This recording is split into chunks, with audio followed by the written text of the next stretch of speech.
ભરૂચમાં રેતી ખનનથી થયેલા 3 મોતના મામલો અધૂરા એસઆઈટી રિપોર્ટ સામે ખારવા સમાજનો વિરોધ નોંધાવ્યો હતો। પરિવારજનોની વળતરની માંગ ઉઠી છે।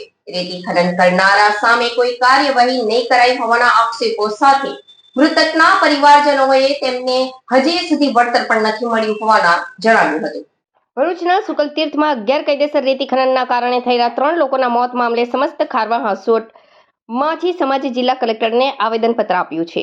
ગત 15 નવેમ્બર 2024ના રોજ નર્મદા નદીના પટમાં ગેરકાયદેસર રેતી ખનનથી પડેલા ઊંડા ખાડામાં 3 લોકો ડૂબી ગયા હતા। આ ઘટનામાં રેતી ખનન કરનારા સામે કોઈ કાર્યવાહી નહીં કરાઈ હોવાના આક્ષેપો મૃતકોના પરિવારજનોએ કરી હતી। તેમને હજી સુધી વળતર પણ નથી મળ્યું હોવાનું તેમણે જણાવ્યું હતું। પોલીસે બીએનએસ મુજબની કલમ હેઠળ એફઆઈઆર નોંધી નથી। મૃતકોના પરિવારજનોને સામાજિક કાર્યકર્તાઓએ ગુજરાત રાજ્ય માનવ અધિકાર આયોગમાં ફરિયાદ કરી હતી। આયોગે 12 મે 2025ના રોજ 4 સભ્યોની એસઆઈટીની રચના કરી તપાસનો આદેશ આપ્યો। એસઆઈટીએ ભરૂચ કલેક્ટર સમક્ષ અધૂરો અને ક્ષતિયુક્ત રિપોર્ટ રજૂ કર્યો છે। કલેક્ટરે આ જ રિપોર્ટ આયોગમાં મોકલ્યો છે। ખારવા સમાજના મતે આ રિપોર્ટથી મૃતકોના પરિવારને અન્યાય થયો છે। તેમણે એસઆઈટી દ્વારા નવી તપાસ અને નવો રિપોર્ટ તૈયાર કરવાની માંગ કરી છે। સાથે પરિવારજનોને યોગ્ય વળતર આપવાની પણ માંગણી કરી છે। मैं शीतलबेन बोलूँ छूँ। आज डूबायेलू वस्तु आ 3 व्यक्ति डूबायेला है तो अँ अमे बधा हाजर ज हता। तो अँ जे व्यक्ति तहीं डूबाया तो अँ हजू खाड़ा खोदता ज हता।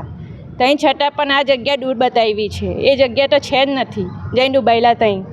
तो आ व्यक्ति केम आ लोग आवुं करे छे अमारी जोड़े। तहीं डूबायेला है तहीं छतां पण तहीं खाड़ा खोदता हता। શું માંગ છે તમારી માંગ શું છે? આજે તમે અહીંયા આગળ આવ્યા શું માંગ લઈને શું કહેશો? અમારે ખ્યાલ ન્યાય જોઈએ છે। અમારે એ સહાય જોઈએ છે। અમારું કોઈ છે નથી। મારો તો એકને એક દીકરો હતો। મારો તો એકને એક દીકરો જતો રહ્યો। મારું કોઈ છે જ નથી। આ ખોટું એક ખડંગવાળાએ લખેલું છે। હું સાબેન મિસ્ત્રી બોલું છું। વસંતભાઈ મિસ્ત્રી ડૂબી ગયા છે, મરી ગયા। એમની બેન થામ છું। એ લોકો જે ખાડામાં ડૂબી ગયા છે એ ખારો નહીં બતાવતા, એ લોકો બીજો ખારો બતાવે છે। એટલે આ લોકો કંઈ કરવા નહીં માંગતા, એ લોકો ઊંધું બોલે છે।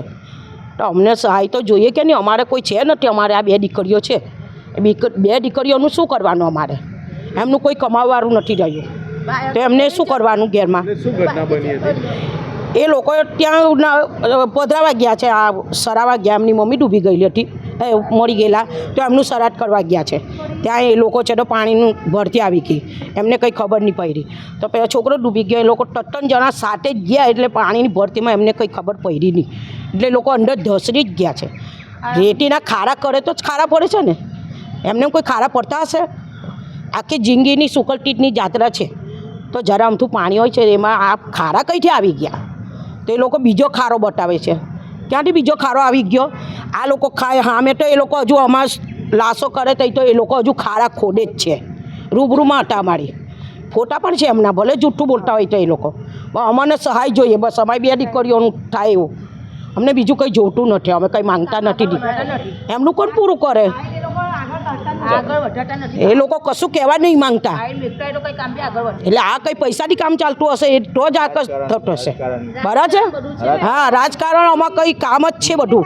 એટલે એમનું કંઈ અગાડી વધતું નથી। આજે 7મા મહિનાની સવાર થઈ છે, એમનો કોઈ જવાબ નથી આવતો। તો અમારે કરવાનું શું? બોલો હવે આ 2 દીકરીઓ છે, એમને ખાવાનું પીવાનું ના જોઈએ? એમને ખાવા પીવાનું ના જોઈએ? તો પછી એમને કોની સહારે એમને રાખવાની? હું પોઈ છે તો હું જોવા જાઉં, પછી હું તકે લાવીને તકે ખાય તો એમને કાંઠી હું એમને બી આપું।